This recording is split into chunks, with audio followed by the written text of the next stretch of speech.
Don't forget, some things mustn't be forgotten. The shadow hunting me. I must hurry. My name is Daniel.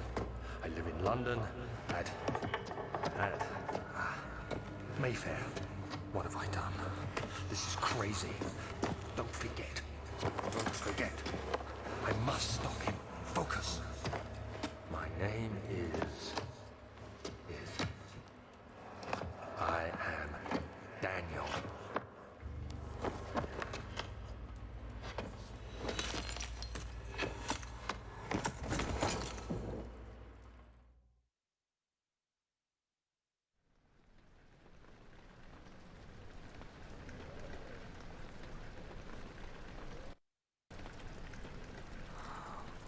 Alrighty, so we're gonna try this again. Last time I did this, the audio commentary got borked, but I fiddled with the settings, and so hopefully we should actually be able to play it now. If you've never played this game, it's Amnesia: The Dark Descent, and this came out probably like 2011. 2012, somewhere around there. Made the rounds on YouTube. It was kind of one of the first games that made, like, I don't know, like Twitch streaming really popular, YouTube React videos, that kind of thing. I think PewDiePie kind of got big from playing Amnesia. And, well, I bought it when it first came out, like 2011. My friends had played it. My friend David had played it, and I gave it a try. And frankly, well, the first time I tried it, I got stuck, and so I quit and didn't boot it up again for a long time. But I have tried playing this game maybe 5 or 6 times throughout the years. Oh no, I'm falling. Ugh. And it freaks me out a little too much. Oh dear. Alright, so that's shut. And that might, oh, that might be somewhat surprising to anyone watching, because, you know, I love horror movies. I love scary movies so much. I mean, that's kind of like what my channel has been the last few weeks with the zombies stuff. And horror movies have been part of my life for a really long time, and I really enjoy them. But I can't really handle this game. I have a really hard time with this game, and I think it's because when it's a movie, it's happening to someone else. And but in the game, oh, these pictures. I would like to think that these pictures have meaning. But in the game, I get immersed in games, and so, you know, in the movie, it's happening to someone else, and there's that distance. Whereas in the game, I am very much immersed in it for myself. And so it's not just the monsters are chasing my character, it's the monsters are chasing me. Add to that, uh, there is no way to defend yourself in this game. All you can do is run and hide, and that's it.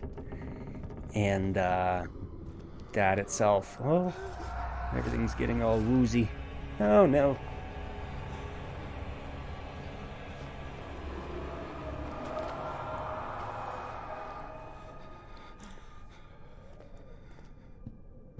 So you can't defend yourself, and at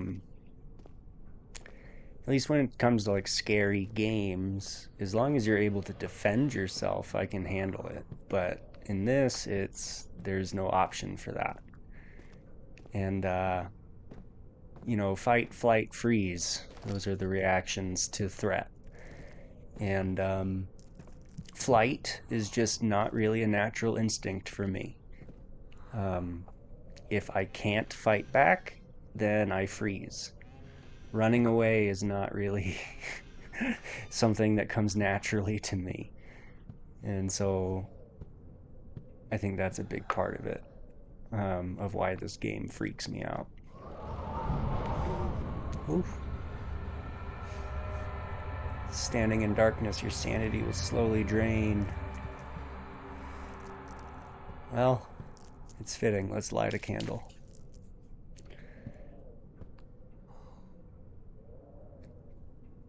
I wish I knew more about art history. I could probably talk more about it. I think these are like neoclassical, because like a lot of the theme, like over here, right? It's kind of like an agrarian Roman setting, like a Roman farm. In the other room, there was like a Greco-Roman, very clearly Greco-Roman, like marketplace. And we have Christ on the cross. And the two men beside him were thieves.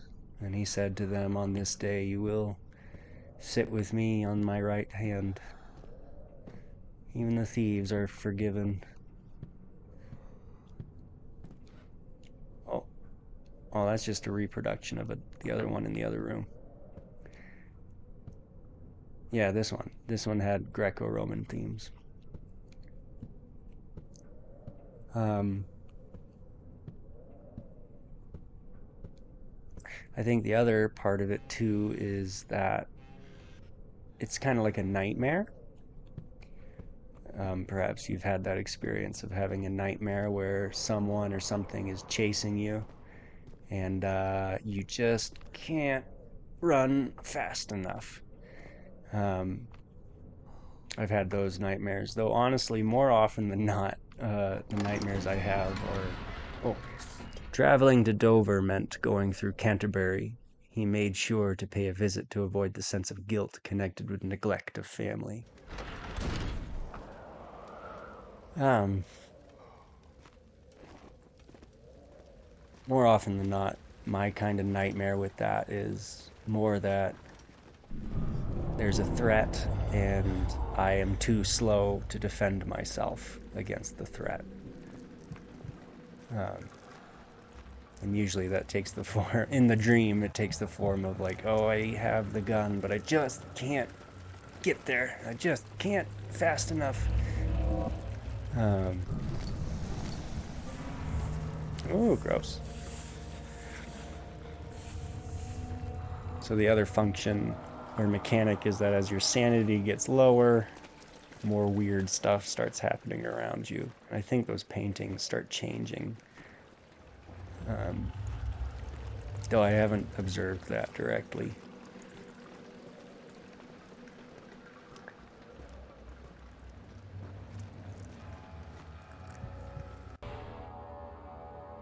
So double checked that video that we just did, and seems like the audio is fine. So we're gonna forge ahead. Though honestly, if the audio gets borked again, I might just lose it, freak out. Maybe I'll just play it without commentary. But I think part of the reason I wanted to play it with commentary is, oh,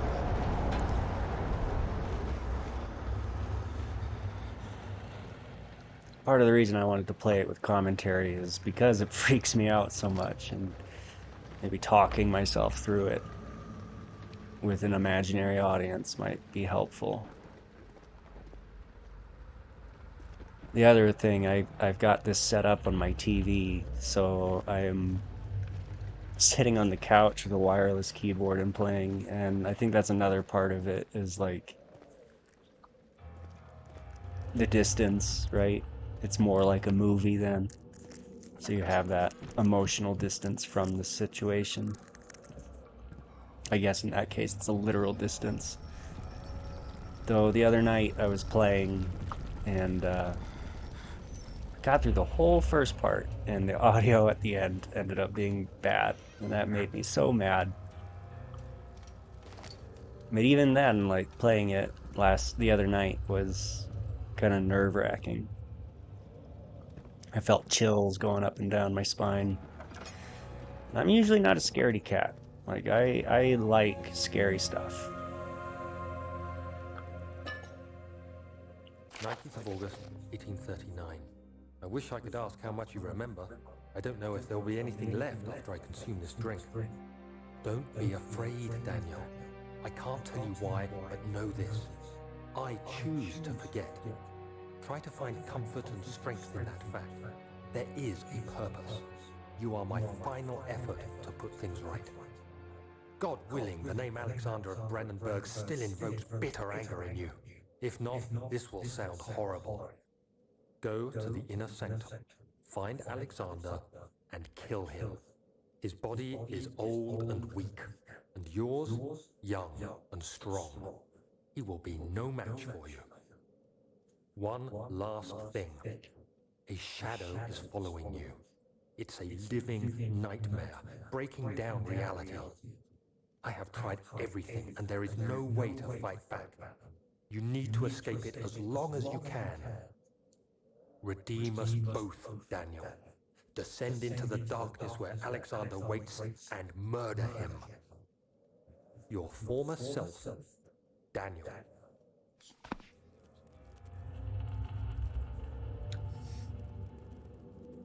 And now what's funny too is that, I know a lot about the game. I've watched quite a few like commentaries and analyses of the game, so I know a lot about it. And like for instance, this whole first section of the game is all designed for atmosphere. Like there's nothing actually dangerous that's going to come after you. You can't die, I don't think.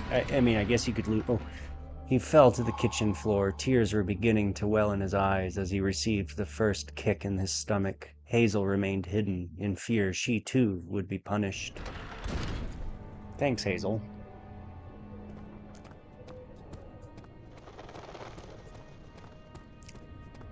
So we got Alexander, is it inside the castle? In a manner of speaking. Come, bring the lamp. You've been to the refinery, have you not? I don't believe I have. Is it connected to the... what did you call it? The inner sanctum. My most precious chamber, Daniel. Gross. And it lies well beyond the refinery. In fact, it lies beneath the very stone of Brandenburg.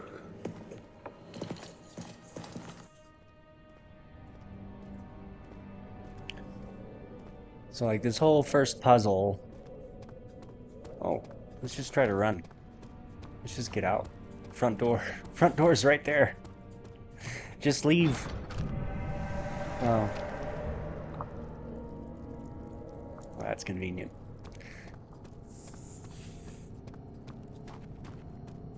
So this first whole puzzle is, you go to several different rooms and you make a potion kind of thing. And the other children cheered him on, his name voiced in a steadily rising pace, urging him to do it. Am I really doing this? The young boy thought, and struck his victim with a rock. Damn. Fafo. So this whole first puzzle, there's nothing actually dangerous. Nothing's ever going to actually kill you. It's all for tone, mood, and atmosphere. And I know that for a fact. And it still freaks me out. It still freaks me out, even though I know that.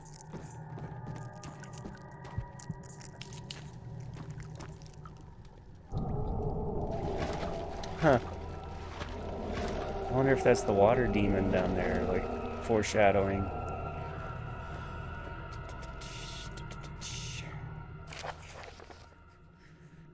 The lack of a chimney to properly vent the fumes from my most recent experiments has taken its toll on many of my less stable ingredients in storage. Some seem unaffected, but many are stained by the fumes and will be difficult to salvage.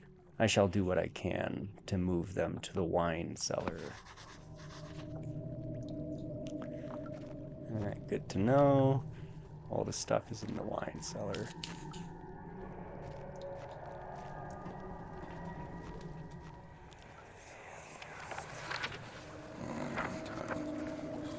There should be more coop racks. Let me see. And one part aqua fortis.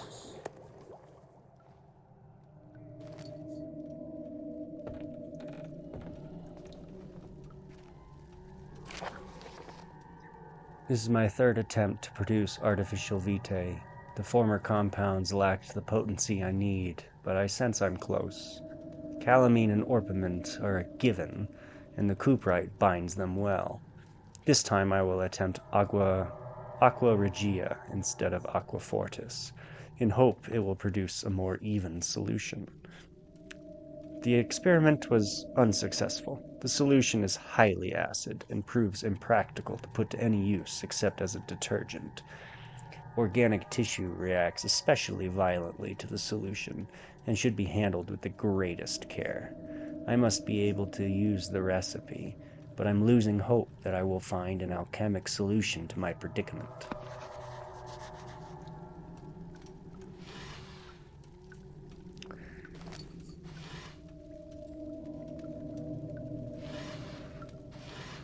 I did play frictional games, other game. I think it was Soma, and Soma was really cool. I loved Soma. One day I will return. If it wasn't for the thought of you, my love, I wouldn't be able to go on. When I find myself doing terrible things, I take comfort in you. As long as I am able to think of you and long for a life together, I know I'm better than the others. I weep for them, and they lust for power without restraint, where I only crave fair judgment and the safe return.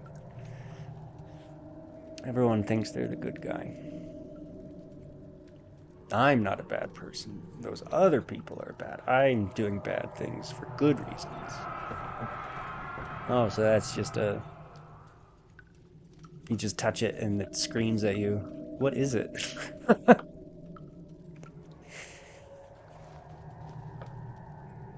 So I played Soma all the way through, and that was a great game. I just really liked the storytelling, the atmosphere, and the bigger questions being asked in these games. Um, the only downside is the fact that you can't defend yourself, and freaks me out too much. So Soma had a story mode that I definitely took advantage of, where you play through the game and all the scary stuff does happen, but you are still safe. And I haven't been able to find a story mode version of Amnesia, because if there was, I would definitely play that. And I think that's the other hiccup, is knowing that I'm in danger.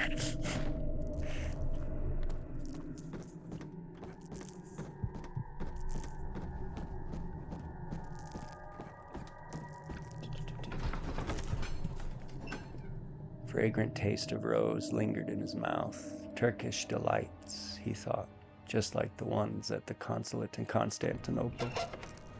Rose. Rose as a flavor. I've tried that.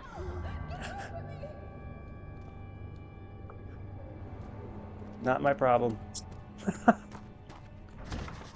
It's locked.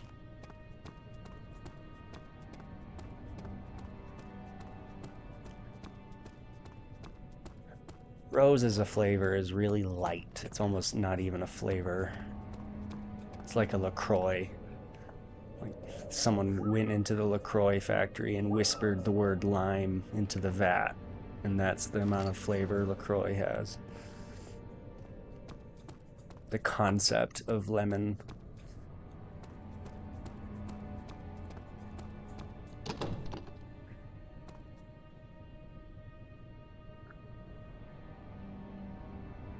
Come on. I wish there was a little reticle to make it easier.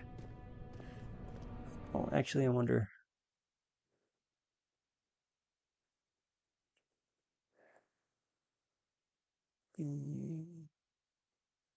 Show controller.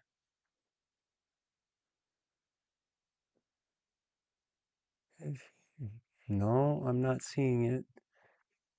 Then again, I am on my couch, and this is itty bitty eye strain font.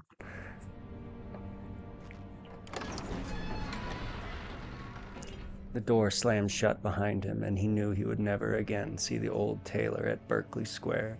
Another lone soul in London seemed appropriate somehow.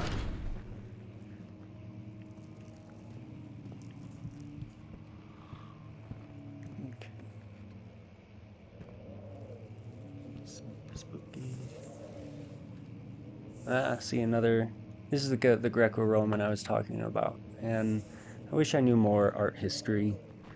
I want to say it's part of like a neoclassical tradition, but I can't remember if neoclassical and romanticism go together or if they're opposed. Can't recall. But this story is itself gothic. It's a gothic horror. And like Frankenstein. Frankenstein is also a gothic horror. And where it comes in is because romanticism is kind of a rejection of the rigidity of science in some ways, and it's more emphasizing emotion and stuff like that. So Frankenstein is in many ways a criticism of science. Here, I'll read this first and then we'll go. 16th of May, 1839. The unflinching African sun has continued to plague our expedition, making it impossible to dig until dusk. How Professor Herbert managed to find the location in these vast plains of nothingness remains a mystery to me. When I asked him about the tomb again, he told me about the legend of Tin Hanan, the mother of us all. An interesting story in its own right, but I can't help feeling there's more. Later that evening, we uncovered a passage beneath the dunes leading to a sand-covered stone structure. The professor was confident it was the tomb we sought and ordered the others to clear the way late into the dark, cold night. Tomorrow, I shall lead the men into the ancient structure, hoping to reach the burial chamber. No matter what the professor is keeping from me, the dig should yield something interesting to take back to London and the British Museum. Should we discuss the coloniality of Gothic horror or horror in general? Just literature in general? Right? Like we're playing as Daniel, who in a past life, before all this went down, was an archaeologist of some sort. And fuck your couch. What are they doing in North Africa? They're digging up graves, ancient tombs to take artifacts back to the British Museum. That raises an interesting question. What's the difference between archaeology and grave robbing? I hereby offer my full attention and services to Alexander, Baron of Brennenburg. This contract will reign for a total of 3 years, when my freedom shall return to me. In addition, Alexander, Baron of Brandenburg, is to recommend my services at the Prussian royal court, and within the sanctum of the Order of the Black Eagle.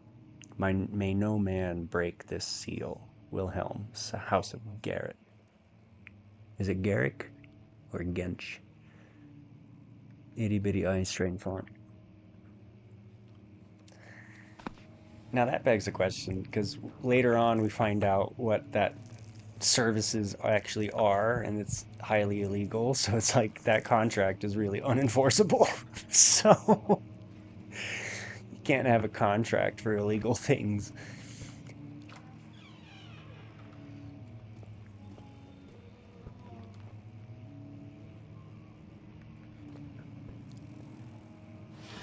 Ta-da. Remarkable lack of things. Shirts.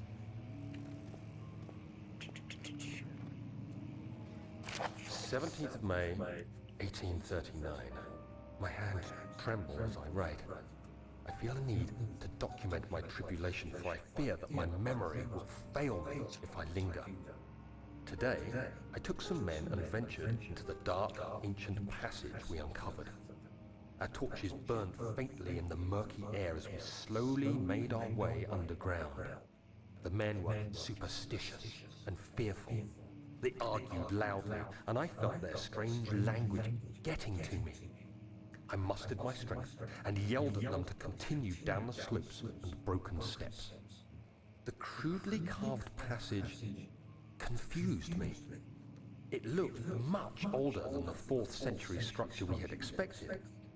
The twisting path emerged into a great antechamber. The walls were lined with statues unlike any I'd ever seen. Despite their unearthly quality, I felt a strange familiarity toward them, which haunts me still. At the far end of the chamber, a great slab of stone sealed off whatever lay ahead. I gave the order to raise it, and as I pushed through the narrow space, the heavy stone suddenly dropped, sealing me inside. I was trapped. Oh no! So again, the coloniality of it, right? The natives of Africa, the Arabs, the Orientals, they're fearful and superstitious, and their language is alien and strange.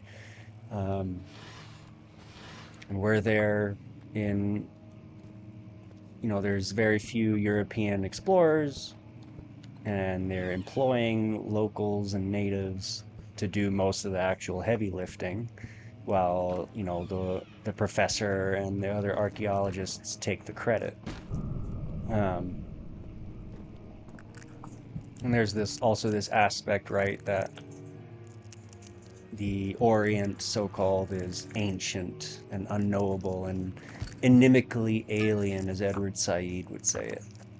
And there's this sense that the Orient, the East, is mystical, more spiritual than the West. The West is rational and scientific and manly, and the East is disorderly and mystical and irrational and feminine and all of that. And all of that goes back to kind of Orientalist scholarship, where, it all comes down to knowledge production and who gets to decide what is truth, what is fact. And very often the winners write the history. The winners get to decide what is true and what is not. Wow, that's a really big painting. What's this painting of? Dutch East India. So the ships of the Dutch East India Company, and it's a painting that is probably worth a lot of money. And what's the subject? The splendor and the wealth and the power of the Dutch East India Trading Company. Again, the coloniality of this. Oh, look, there's a window. Let's just break it. We could get out. Another copy. Now, for however rich the Baron is, he has a lot of reproductions of these paintings. Not a lot of ones that are original.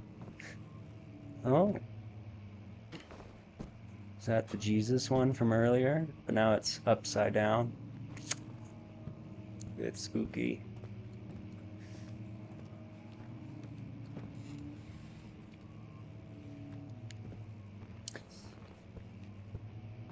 And so, the winners get to write the history. The winners get to decide what is true and what is false. And very often the winners come down to military superiority and technological superiority.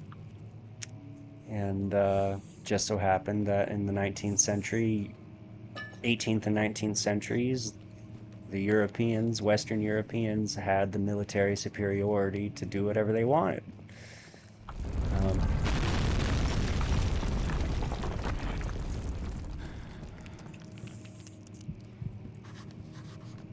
Well, that's not good.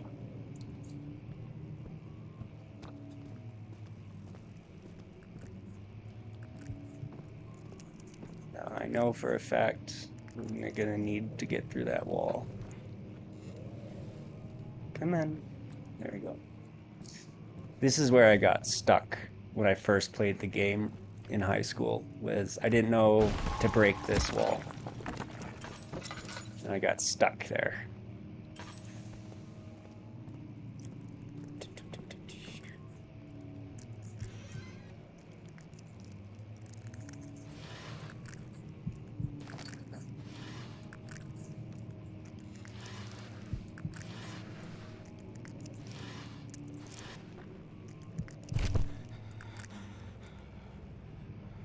Oh no.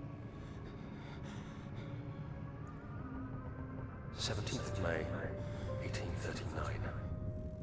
After pounding the unforgiving stone wall for what seemed like an eternity, I realized it was hopeless. I was trapped. I fell to the ground, gasping for air, trying to focus. That's when I saw a faint blue shimmer. My weakened body was heavy to carry, but I managed to push myself toward the enchanting light. It was waiting for me. Enclosed in dark nothingness, I felt myself drawn to the mystic light. I reached out, closing it in my hands. The faint glow escaped my fingers and began to spark brightly and spirit me away, unlocking alien memories of spiraling towers, endless deserts, and impossible geometry. The next thing I can remember is the grating sound of stone being lifted, the voices of the Arabs pulling me to safety, and grasped firmly in my hands was the broken pieces of a most peculiar relic.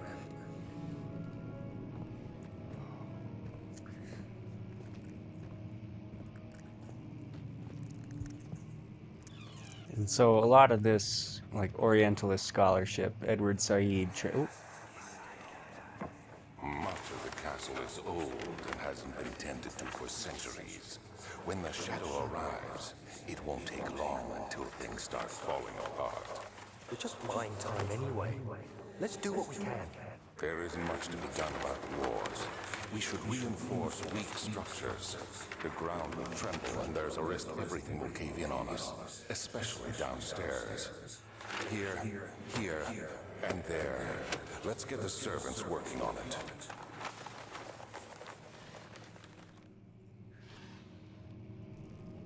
One thing I don't like about like 19th century literature, and I'm thinking of like Jane Austen, is that a lot of it is about nobles, and usually it's stories written by aristocrats for aristocrats about aristocrats.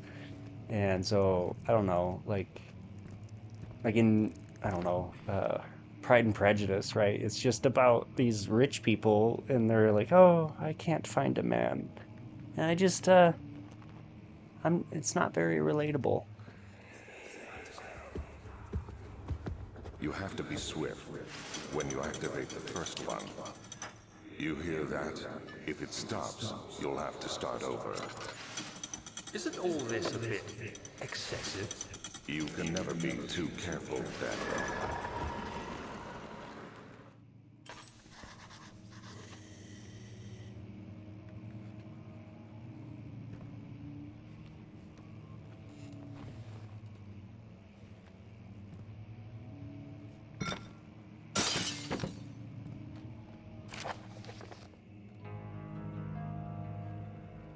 Alstadt and Brandenburg Castle, 1801.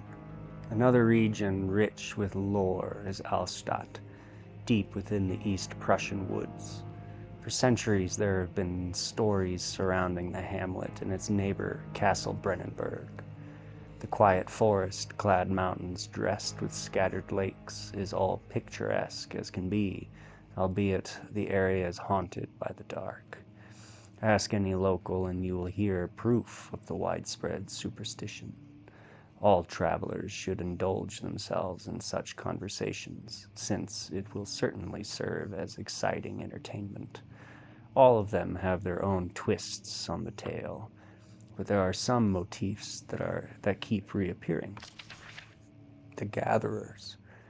This story reaches all the way back to the time of the 30 Years' War, so that's like 1600s. It is said that soldiers who abandoned their duty got lost in the cold, dark woods and were forever damned to roam its grounds. Their bodies, wrought by their tainted souls, have left them disfigured and empty of essence.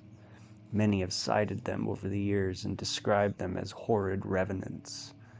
They move silently through the woods, shying away from any beholder. They are called gatherers, as they seem to follow some ambition to steal living creatures. It is their prey which can be heard struggling inside deep, damp burlap sacks dragged behind them, which reveal their presence. What dark schemes do they follow? A visit undone. Heinrich Cornelius Agrippa, the well-known erudite, visited Allstadt at the start of the 16th century. He resided in the local inn for a fortnight as he looked for remnants of kingdoms past. During his stay, all the prominent members of society paid notice, and he is mentioned in many records of the time. One day, he went to investigate a burrow in the northwestern glades, only to never be seen again. Heinrich is known to have passed away in Grenoble some 10 years later. He dismissed the notion of ever visiting Allstadt, which makes you wonder what really happened. Who was this mysterious man who visited the sleepy hamlet in the woods, and what happened to him?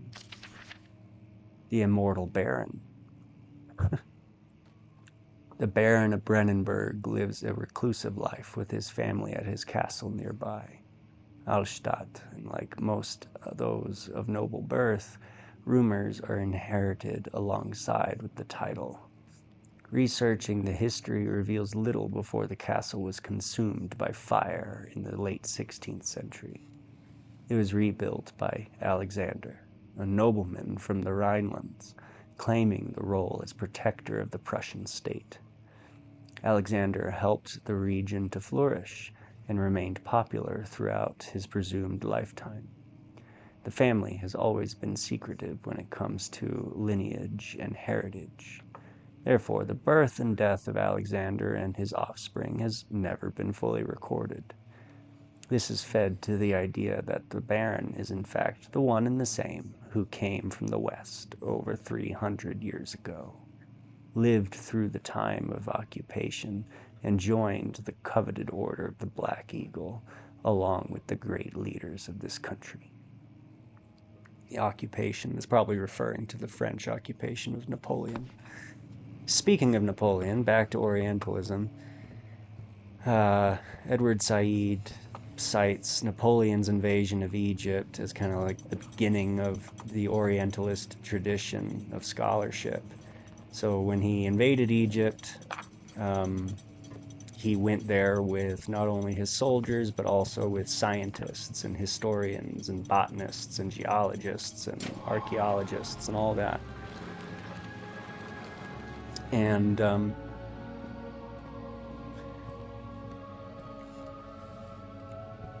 sorry, I got distracted.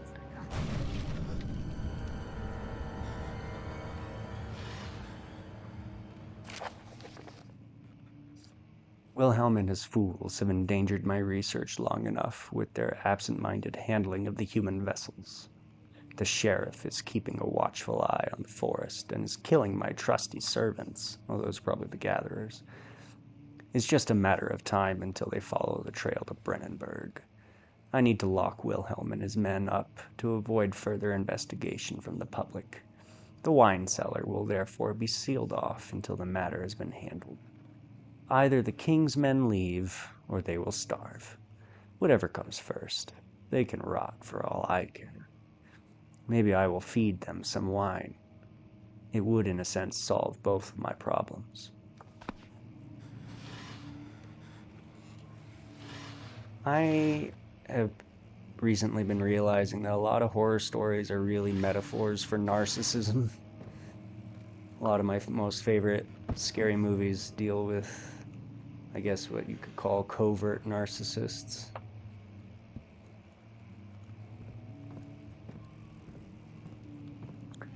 Um, so when they went to Egypt, the French and Napoleon, uh, they weren't just there to conquer the territory, they were there to document the territory and to make a scientific reckoning of it. Oh shit. See, this is an example of, I know for a fact I am safe. That creature despawns as soon as it goes past the sight line and does not come back and will not chase me. But it's still freaks me the hell out. Alright, let's run.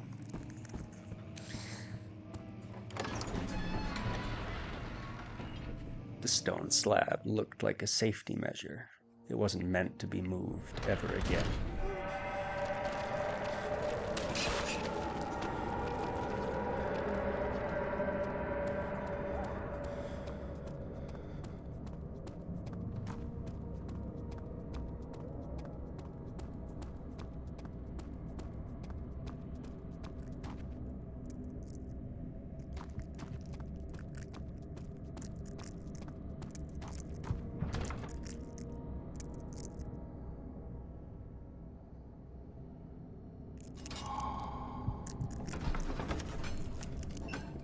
The sand gave way to his tired body as he fell from the camel's back.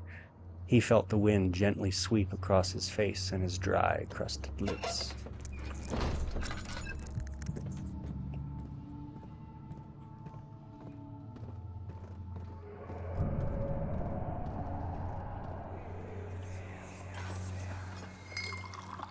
Where did the Baron go? Who cares? He left us enough wine to last us a lifetime. Or at least until tomorrow.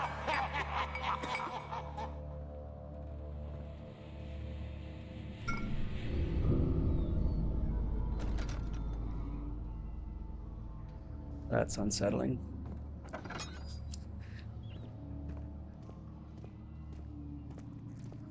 But the East, the Orient, is perceived to be this place of strangeness and ancientness, and you see that a lot in like these cosmic horror or Lovecraftian stories, and Lovecraft is another big influence on the game's story. But it's this idea that the East, the Orient, is ancient and unknowable and filled with demons and jinn and various other superstitions and things like that. And so in a lot of these stories, right, the conceit is that they find something terrible in the East. Oh shit. Ow.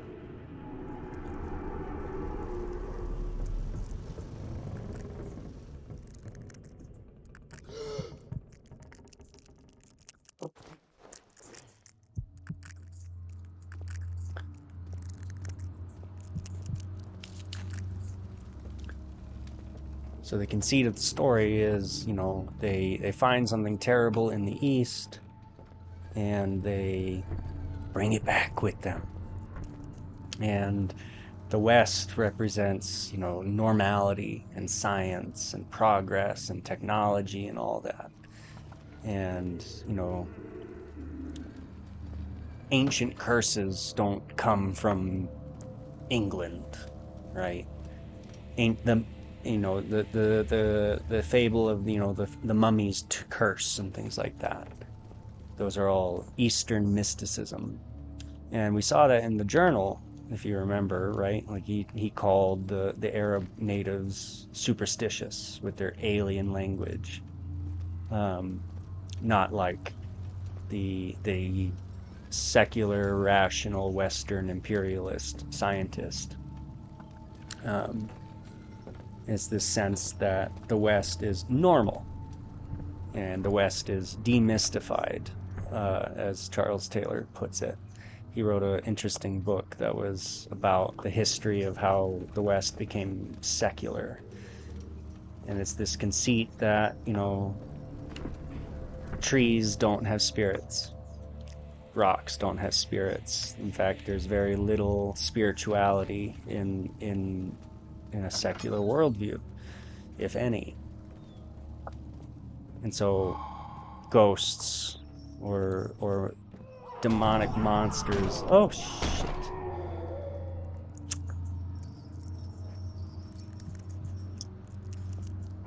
It's only when the curse is brought back from the east that normality is interrupted.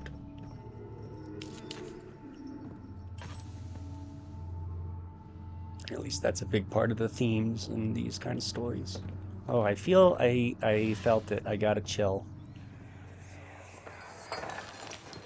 What's happening?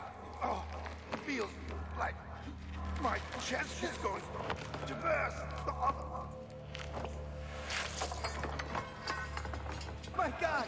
Wilhelm, do something! Except we're not getting out of here. How can you say that? Alexander, you piece of shit! Let us out of here!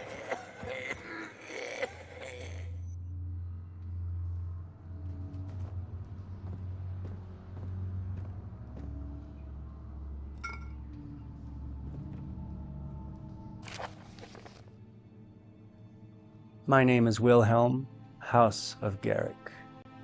These are my final words, my confession and testament. 2 years ago, I was summoned to the Castle Brennenburg. As most of the aristocracy, I was curious about what this supposed Knight of the Order could want from me, and accepted the invitation. The Baron was friendly and offered me a proposition. It dawned on me that the nature of the contract was sordid, and that the reason I was chosen was because of the follies of my past, and not the honors I've been rewarded with during my time as a soldier. I was to kidnap healthy humans upon his slightest whim, and do so without asking questions. In return, he would attest to my character at the royal court, advancing my position within noble society. I would like to claim that I struggled with my decision, but it came swiftly, and I accepted wholeheartedly. Ever since that day, I've brought men, women, and children to Brennenburg. I can't remember the numbers, but there were many, perhaps even 100, none of whom were ever seen or heard from again. Tonight, the Baron invited me and my men down to the wine cellar to celebrate our work. I had my suspicions as we descended the stairs, but he insisted and joined us in a toast. The wine tasted fine, and my men drank without restraint. So begins the punishment for our sins. The Baron has locked us up and returned upstairs. Forgive me for what I have done. I was weak and fell into his diabolic ways. My men are screaming. Their skin has been pierced by their own tangled bones. I feel my insides revolt against their God-given nature. Blood has begun to pour from my eyes, and I can no longer... Well, considering he was able to write that much while he was dying, that's pretty impressive.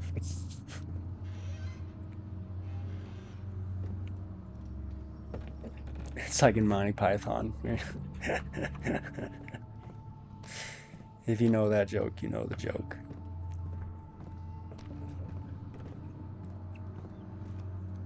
And so that kind of brings us back to Frankenstein. I kind of trailed off on that one.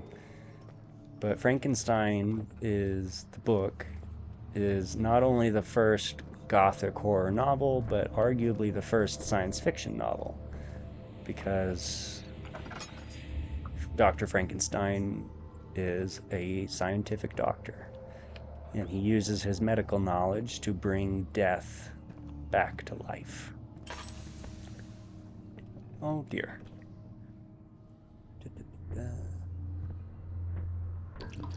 Oh, that's it? It's like a tiny tick of a Tim Tam.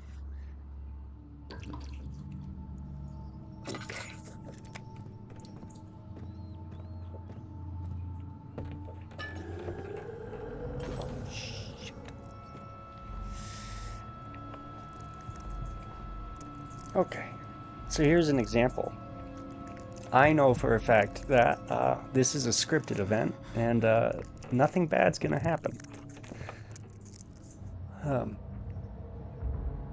But it still freaks me out. Okay, good. Still freaks me out. So Frankenstein, Dr. Frankenstein, in many ways is like a critique of scientism, science gone wrong. Dr. Frankenstein tries to play God. And in many ways, also, in this game, the Baron is trying to play God. Though I know, oh, come on. I know that later on, it turns out that he's like an extra dimensional being and stuff like that. And so I guess his claim to playing God is a bit more legitimate. One, Cooperite, Calamite, Aquafria. We're missing one.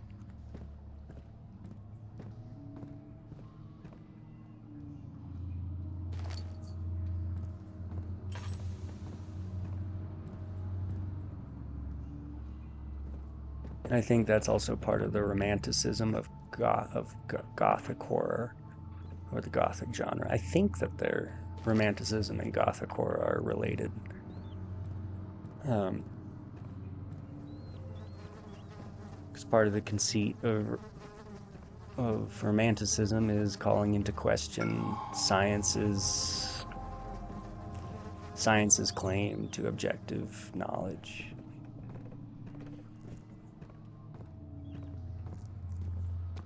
It's amazing what you can convince yourself to do if you think what you're doing is right, and not only right, but also a scientific fact.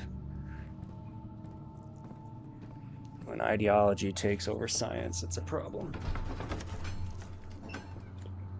He sat down by the Kashba wall, gasping for air. Sweat poured from his forehead and onto the sand. Gross, gross, gross. Ah!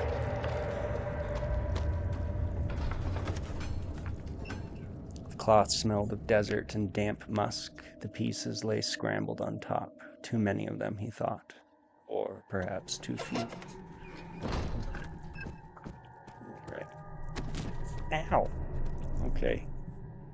Falling damage is a thing.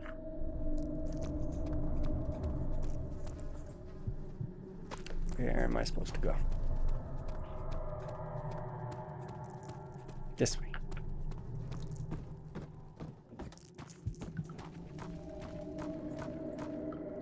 All right.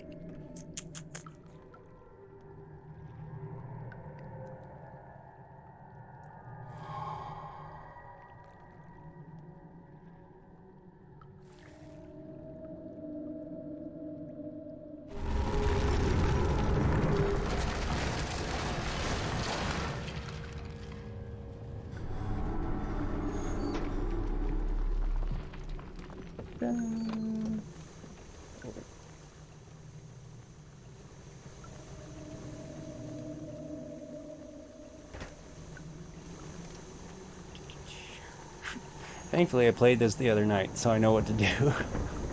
I've actually played through this part of the game like 5 or 6 times, because, like I said, it freaks me out too much. Alright, got the pot of acid.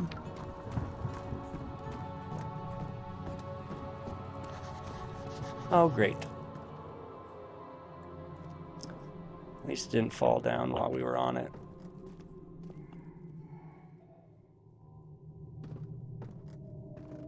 Okay.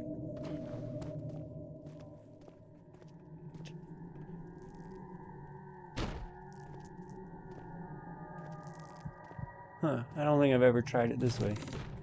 Oh, maybe that's how you're supposed to do it. I usually get a box and jump. Maybe that's how you're actually supposed to do it. Maybe I'm actually not very good at this game. It became impossible to avoid. The commotion in the streets begged for his attention. As he opened the shutters, the French soldiers opened fire on the 2 young men fighting back. Their voices were silenced in a haze of gun smoke. Lady, let's get out of here.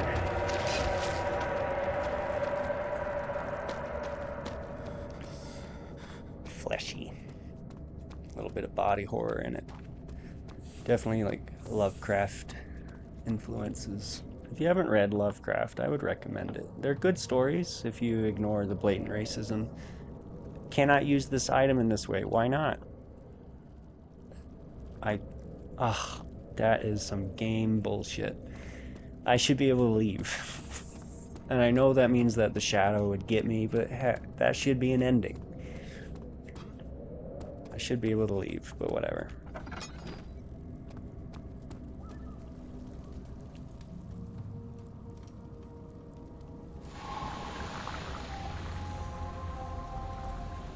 Okay.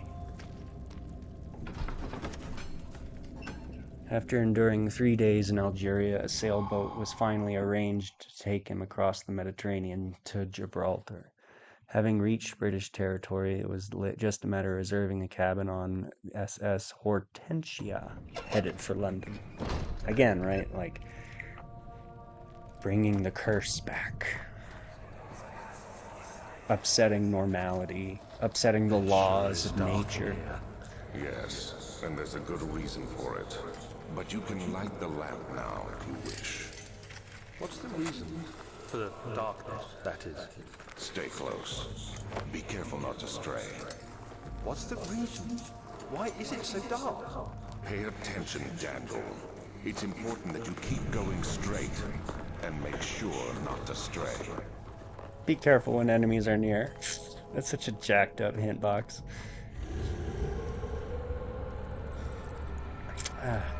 Chills.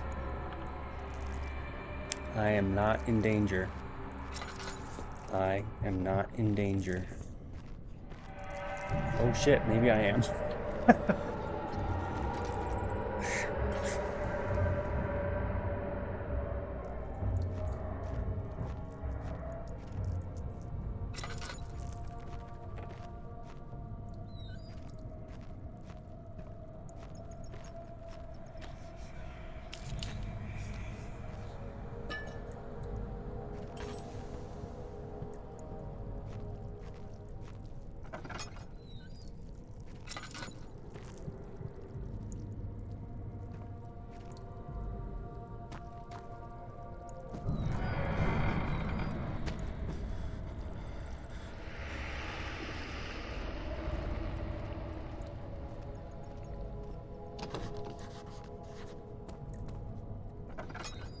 Now, it's a good thing I played this the other night, because I totally got stuck here. So, good thing I remember what to do now.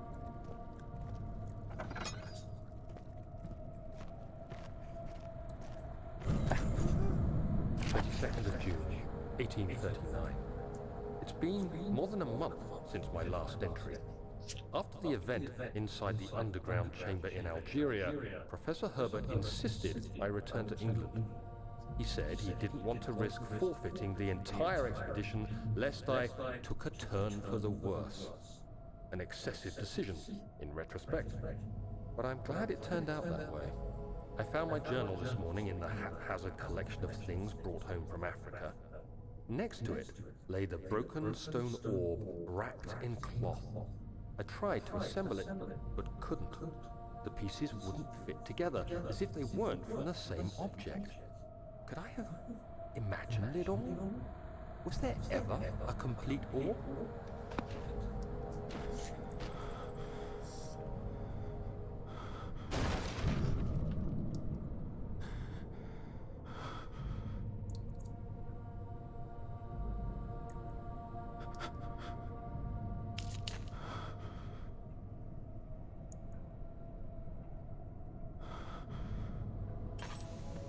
I swear, if my kids wake up and they sneak up on me while I'm playing this, I might jump out of my skin.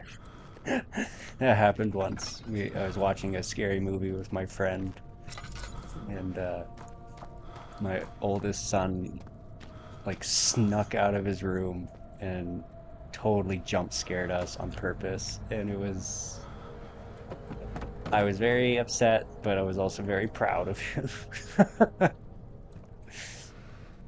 I really like horror movies and kind of realized over this last year that a big part of why is I actually feel very comforted by horror movies in a weird way. Like, I don't really get scared of them anymore. If anything, it's like I am anxious and really stressed if I am binge watching horror movies. Well, that was terrible. And I think it's like externalizing the anxiety in a way. Which is now one thing that's cool in how the game is made is it kind of keeps track of how well you're doing. And these little spots, like see, this says the barrel contains a few drops of oil. That's a good sign. That means I'm actually doing really well. So the more full those are, the more the game thinks you're having a hard time. The less drops of oil there are, the better you're doing.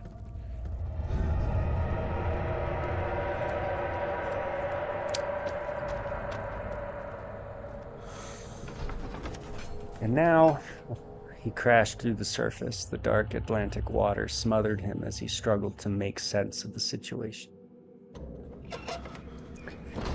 And honestly, we're going to stop there because we're at a point of no return. And that whole first bit, you're completely safe the entire time. Everything is just focused on mood and atmosphere. And there's spooky things, but you're not in actual danger. From here on out, actual danger. And I'm good for now. We'll continue this some other time.